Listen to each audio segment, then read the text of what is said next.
Inuupo pa rin si tatay ito.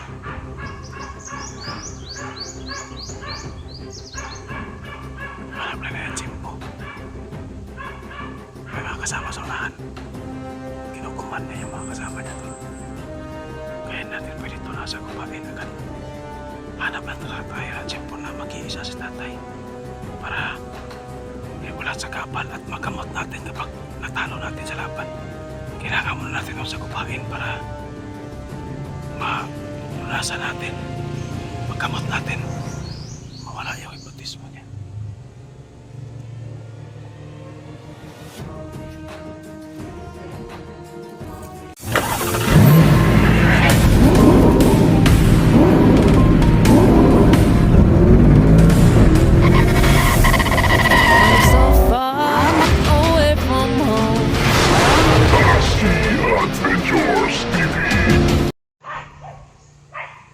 Tol, isang pagpalang araw sa ating lahat tol. Pasensya na kayo tol na hindi kami nag-video ni Ayan kasi may sinusundan kami ilang araw na no, yung presensya ni Tatay Victor tol. Medyo malayo lang tayo tol pero ano natin yung presensya niya. Bali na punta siya dito tol. Ito siguro yung kontol yan no. Yan. Ito siguro yung sinasabi niya na may tindahan tol. Oh. Baka ito yung sinasabi niya sa atin tol na noon na may alam siya na tindahan na pwedeng pagbilhan. Laki-laki din na tindahan tol pero nasa gitna ng bundok. Para na paikutan siya ng bundok. Bundok din doon. Tsaka dito sa likuran ko bundok din to. Doon banda bundok din, kaya iwan ko kung sino yung namimili dito. May customer pa siguro. Ay, may bahay pa doon sa kabila. May bahay din doon sa taas. Ito lang, may bahay din sa kabila tol. Yan, sa taas may bahay din doon sa taas. Diyan nagpunta si Tatay Victor tol. Hindi lang natin medyo sinundan ng maigi kasi may kalsada dyan no. Hindi ko na alam tol kung saang lugar ito. Hindi ko na kabisado dito. Basta kay sinusundan lang namin yung presensya ni Tatay Victor. At dito siya na padpad. Parang nawala si tatay. Doon si tatay kanina. Bumili siguro tol ng mga pagkain. Baka yan yung mission na sa kanya. Binigay sa kanya.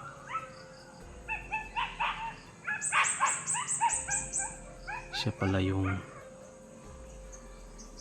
inutusan na bibili siguro ng mga pagkain nila. Akala ko tol yung mission ni Tatay Victor kaya sinusundan natin ay papunta sa bahay kasi alam niya yung location ng bahay ko tol at nila atoy. Baka doon papunta ba nila atoy pero ayun no, ang ingay ng aso tol, parang sila siguro yung giusig ba no? Tumatahol yung aso, sila siguro yan. Kanina pa yung tol, pagkapabalik na yung dito. Balik na tol. Tsaka may mga motor-motor din dito tol na dumadaan. Yan o, kasi kasada yan o. Yan.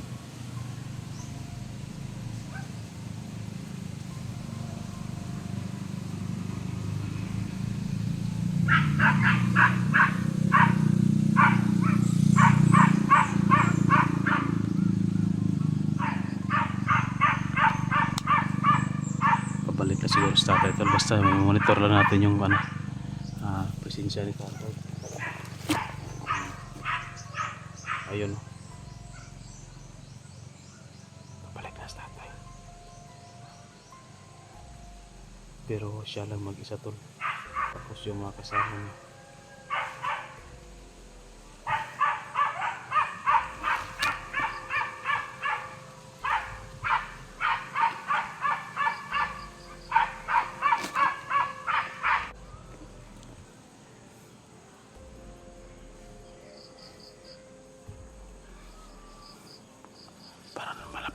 sa atin, tol. Yung presensya. Hala, dito na pala, oh.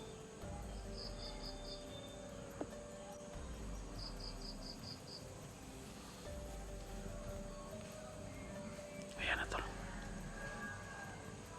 Tinatago ko lang yung presensya ko, tol. Kasi marami yan sila. May mga tauhan pa dyan doon sa unahan.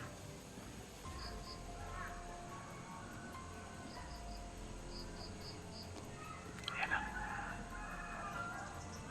Parang nanghiring.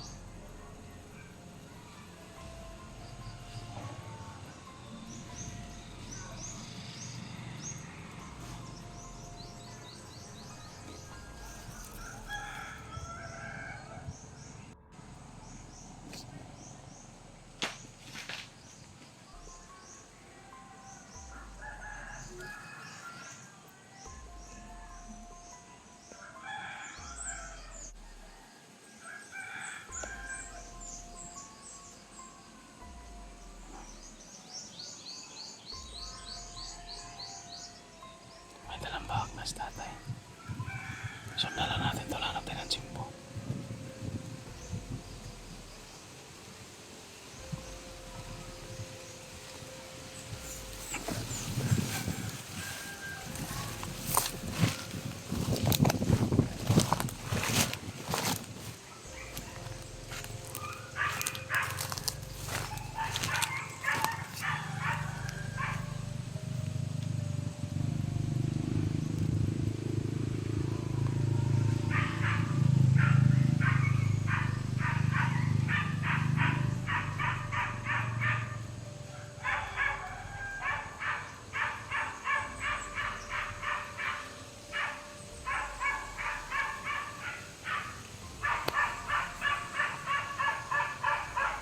Parang namamalayan tayo, tol. Parang nagkamalay sa atin. Medyo malapit kasi tayo. Papalayuin na natin ng kaunti.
Inuupo pa rin si tatay, tol.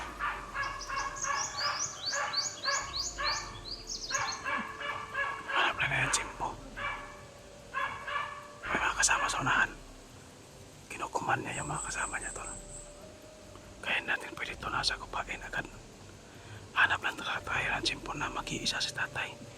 Para walang sagabal at magamot natin kapag natalo natin sa laban. Kailangan muna natin yung sakupain para malunasan natin, magamot natin, mawala yung hipnotismo niya.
si tatay, hindi natin yan naligtas. Kasi delikado, kasi sinusundan natin siya. Baka mamonitor nila.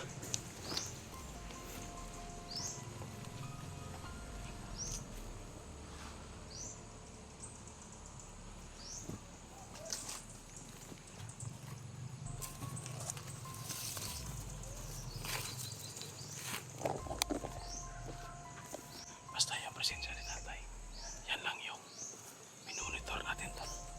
Kasi yung presensya ko, tinatago ko muna.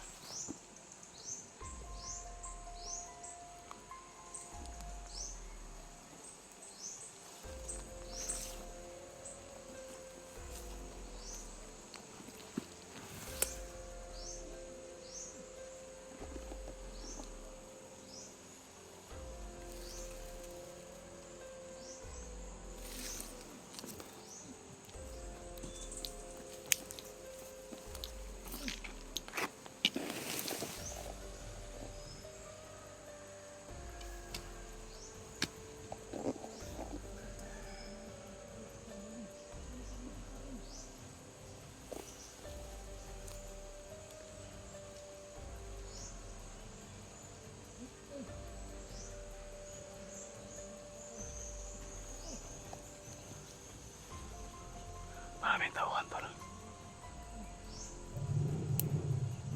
Ilan tayo lalapit kasi maraming tauhan. Ang ano na natin ito na maghanap tayo ng jimbo para maligtas natin si tatay tol. Kawawa to. Kung magsagupaan na baka dadaliin ng kasama niya or ng commander, baka tayo yung makadali.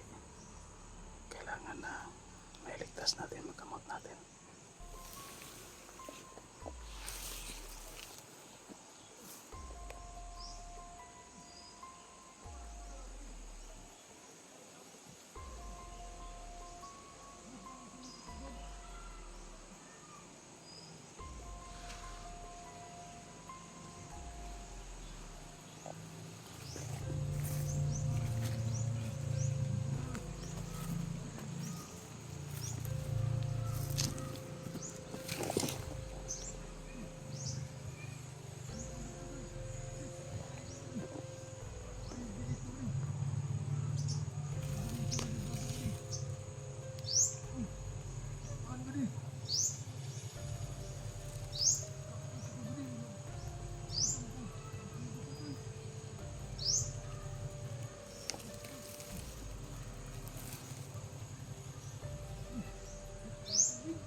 Nagpapahinga siya tol. Parang kumakain sila. Kumakain sila tol. Pan. Kumakain ng pan.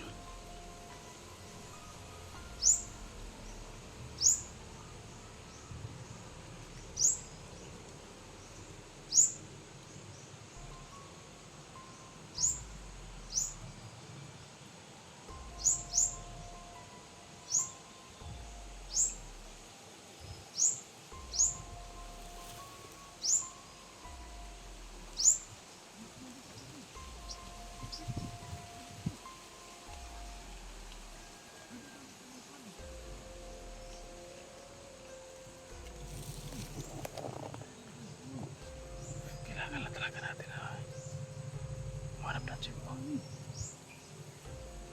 Huwag tayong mainip na sa kasusunod dito. Kagaya kay Commander Lincoln tol. Ilang araw namin sinundan. Naghahanap rin kami ng timing na mag-isa lang siya. May isang body lang. Ito sa tatay tol, maraming body.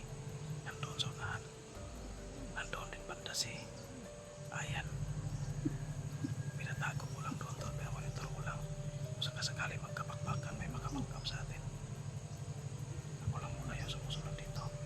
So yun tol, sundan lang natin to. Hindi natin to lulubayan. Kahit na nasa malayo to, basta masasagap natin yung pasensya